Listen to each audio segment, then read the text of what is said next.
What's going on, everyone? How are you? Welcome to the Island Church Weekly Podcast. I'm your host, Matt Lombardi, joined as ever by Pastor Will McRaney. Pastor Will, how's it going, man? How are things on the island? I got to be honest with you. This is my least favorite season of the year in Florida. I say it's like reverse seasonal affective disorder for Florida, which is it's so hot that it's like muggy and you don't want to go outside. So you just stay inside all day in the AC. And then by the time you're ready to go outside and you work up the mental courage to do it, it starts pouring down rain in the That's right. afternoon. There It's you go. For me, it's been a little bit rough. I'm not gonna lie. We don't want to sugarcoat everything. But how are things Mm. going in your world? How's stuff on the All island? right. So you too just gave the announcement for you could be a weatherman for 3 months in Florida.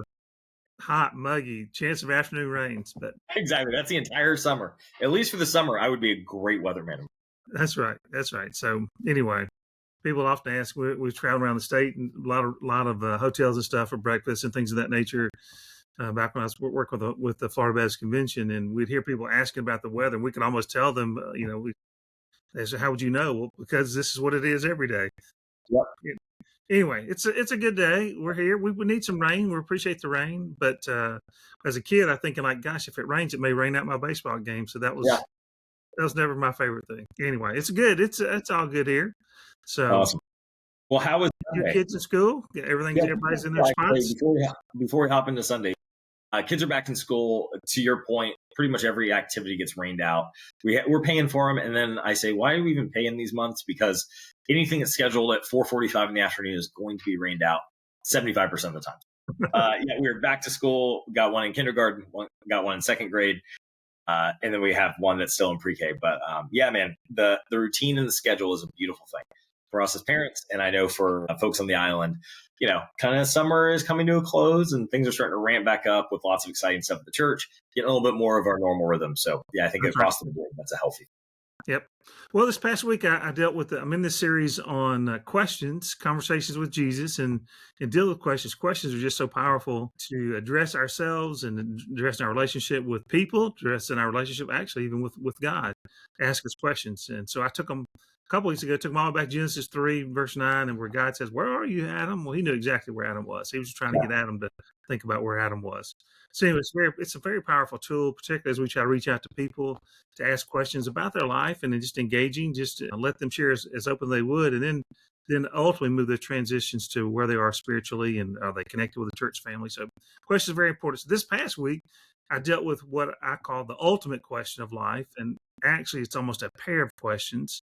Which, if you were here, you would know that what that is. But if you did not, I encourage you to go back. But I'm going to give you a little teaser and a little insight here, and that is the ultimate question is when Jesus asked Peter, "Who do you say?" Everybody else says all these things about me. They have different views about me, what I'm doing here on earth. And so who do you say that I am, Peter? And so that's the ultimate question of life that everyone needs to answer. And then implied from that question is the question, what am I going to do with you? Now that I know who you are, what am I going to do with you?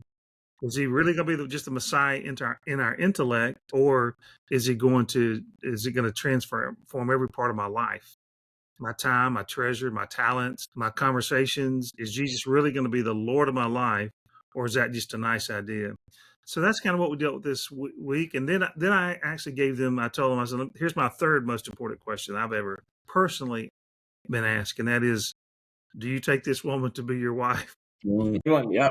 So I said because we just had our 40th anniversary just a couple weeks ago, and so they showed some pictures and things of that nature. But that was when we say who Jesus is, what am I going to do with him? We're really answering the question: do you say I do? Yeah. It's a big one. Jesus. That's So, awesome. and our music was lively. I don't know, something got into the electrical system and to our worship leaders and all that, and it was nuts. It was good. It was good. Love to hear that. Yeah. Some Sounds like displays of rhythm, some displays of not so much rhythm, but it was a good service. God does not equally give the rhythm and blessing to everyone in the congregation. That's okay. It's an unequally distributed gift, but we're grateful for the one to have it for sure. So that's this past week, and I guess you're probably going to ask about what's coming up. Well, we got life groups restarting, right? You know it. Yeah. Most important thing probably to do for one spiritual development, you can say, well, is it my personal time? Is it my corporate time? Or is it my small group time? I would just about say that it feeds into both of those. All those are important, but really connecting with other people, which almost allows you, even out one, it helps you grow and develop spiritually. But beyond that, it helps us. We think about this when we have great joys, we have more people to celebrate with. And when we have sorrows, we get a chance to divide the sorrows. We have people to help us carry the load. And so life group's really important. The women are coming in today. We film on Tuesday and they're coming in and got started back this past week. And the Riley's group on Thursday nights has gotten going. The men are continuing to meet. The men didn't take off this summer. All right. They kept moving. They set the pace. That's the pace. I don't know if it's just because they want to have lunch together. I'm not sure anyway. No. Could be an ulterior motive of lunch. We're really seeing some great things happen in our men's group. And I want to say just a word about that in just a sec. I'll come back to it. But so that's going on. The Loftons are beginning their group.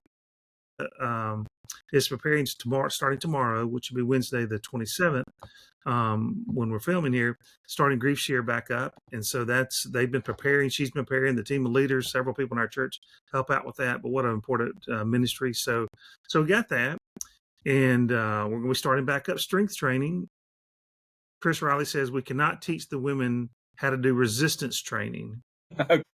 It's really resistance still with the bands and things of that nature in terms of it actually helps the muscle.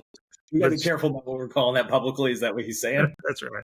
We're not trying to create resistance among our women. We're trying to help them with strength. And really appreciate that all the ladies that get together. And I think I'm not sure if a guy has joined, they probably let a guy in there. That's probably. I think so. Probably would. Seems reasonable enough, right? Yeah. So anyway, so that's taking place.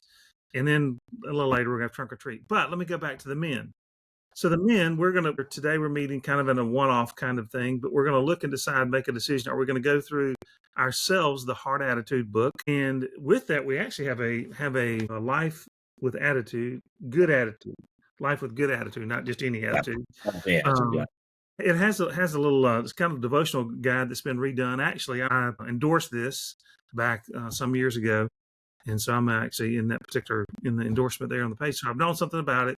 It's really good. It's good. It's an accompany with the Heart Attitude book, and it gives you 5 little devotional things per week around, of course you got 7 days in a week, but gives you 5 of them to help address those issues. So we're either going to do that or we will study Daniel. Okay. Awesome. So we're looking at a couple of things. Got a little part of the video, part of that, and it has about 3 devotions kind of per week that you can do or not do. But anyway, we really want to what we want to try to do is put something out there shortly for all the men, both that can make it to our group on Tuesday. We recognize and grateful for our men that are working and not able to be there with their schedules. And so we actually want to be able to put that in their hands. And in essence, kind of all the men kind of going through that are willing to go through the same kind of material. And maybe we get together once a month collectively, those that, maybe do it on Sunday night or something like that, just for a couple few months. But it's really important for us to kind of live out those heart attitudes, not just those aren't ideas. That's how we want to operate, how we want to relate to one another, and then how we want to relate to the church. So that's upcoming. Very cool, man. Lots of exciting stuff. Any specific ways, there's lots of stuff they could be praying for than that. Any specific ways that you would urge our people to be praying this week? Well, we just keep making progress in the same things that we've been working on. We're trying to ask God to continue to give us resources necessary to do our work. We're a little behind our budget. Not just in the budget, but in our giving. So we're asking God for that. And I preached on that a couple of weeks ago or something like that. I didn't talk about the budget, just talked about our giving, right? And then we're just making progress on our building, and we're gonna need to get ramped up. That snowball is about to get really rolling. Really big, right? Yeah. And so, if we want to just ask God, we're going to need to find another $1.5 million. I say, find it. We're going to need God to provide it through his people, right? People say, where do you find money? Well, they talk about fishing for people, right? They say the coins are always in the mouth of the fish, right? So what the point is that we reach people and God to provide the coins. Yeah. We don't have to chase money. We want to continue. Our mission is to reach people and to help them find Christ, and then let God take care of the money. Amen. Amen, man. Awesome. I love it. Well, it's such a good word, man. Such a good word on how folks can be praying for the church this week. Thank you all for watching. Thanks for being part of the church. Thanks for just participating in the new season that's coming up. Lots of great things. I'm going to just plug groups. Get plugged into a group. Find your community of people at Island Church. It's going to make it a lot more fun, and you're going to go a lot deeper with Christ than you would otherwise. Thanks for watching. We'll see you back here next week on the Island Church Weekly Podcast.